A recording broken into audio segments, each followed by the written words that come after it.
Brian Tenderscarter joins us after Essex have comprehensively beaten Northamptonshire by an innings and 92 runs.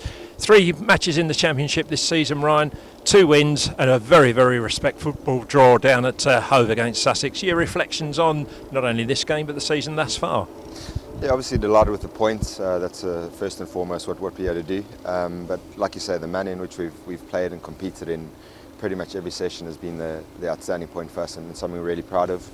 A lot of things to still work on, but by and large for this time of the year we're really happy with the way the team's going. Yeah, indeed. Plenty of runs from the top order. The first 5 all got half centuries to set the game up, really. As a captain, you'd always have had one eye on the weather, I think, because the weather forecast was actually horrendous, and perhaps that was the one piece of good fortune that Essex did get. The weather actually allowed us to play sufficient cricket to enforce the win, didn't it? Yeah, well, obviously losing a day is detrimental to when you're chasing a win, but that session yesterday where we took all the wickets really set the game up for us. It wasn't easy to score quickly as well, so as much as we were trying to push the game forward, it wasn't very easy, but Fozzie's innings towards the back end there just shifted the momentum, and those 35 runs we got in the last 20 minutes really made all the difference. It allowed us to press the game forward, and we've come away with the result with a session and a half to go.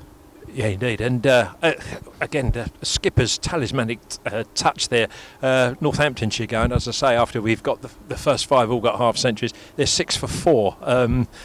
Just an amazing start, wasn't it, to that innings? Yeah, Jamie Porter's secret weapon, or not very secret, but he's been fantastic with the new ball. That's what he does. He takes wickets with the new ball, and obviously having Dave Masters back as well just gave us a bit of control, so they weren't going anywhere at the same time we're getting wickets, and it's probably exactly what we needed to do. To force a result in this game, we had to act really quickly, and those wickets up front allow us to do that.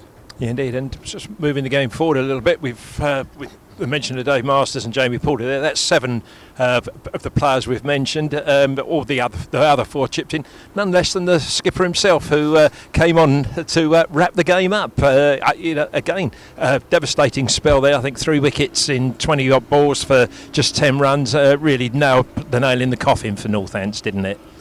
Yeah, I think having 4 out-and-out seamers, and then normally it's Ravi as well. It's a bit of a luxury to have myself and Rav, and often when things go flat, it's the best time for guys like us to bowl. Something a little bit different, a little bit erratic at times as well, which can work in your favour.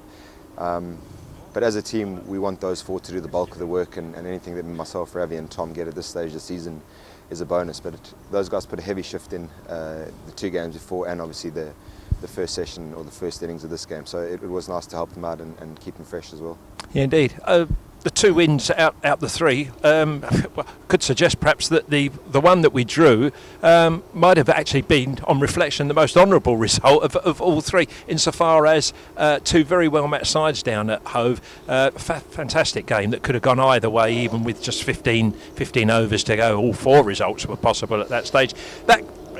The outcome of that and the approach that the side showed in that game would have given you a lot of satisfaction, Ryan, wouldn't it? Yeah, without a doubt, the most rewarding game out of the 3.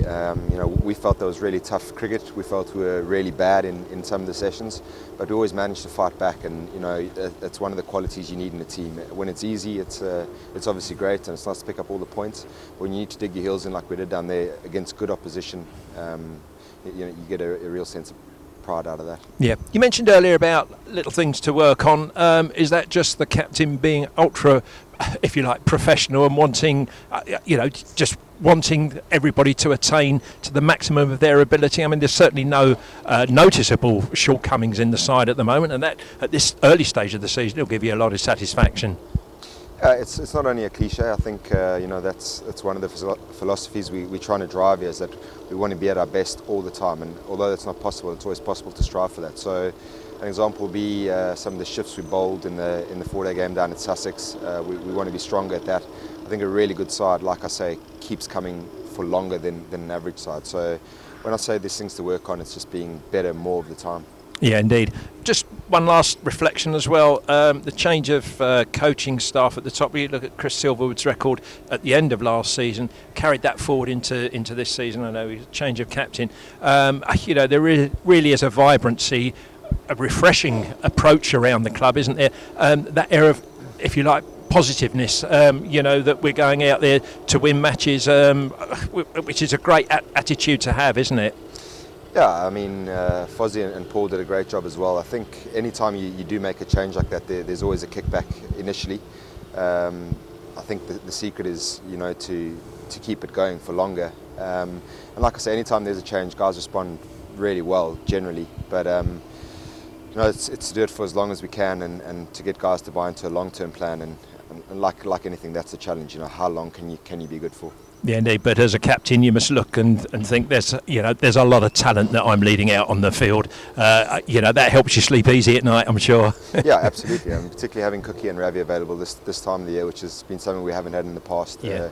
It makes the batting a lot stronger, and obviously allows us to bat down to number 8, which is a massive positive in 4-day cricket. And you've got 4 bowlers who, like you say, you really feel you can turn to them, and they've delivered nearly all the time so far. So as a captain, that's what you want. You're only as good as obviously the guys you're taking out there, and the guys have been very good so far. Yeah, Ryan, congratulations to you at the start of your tenure.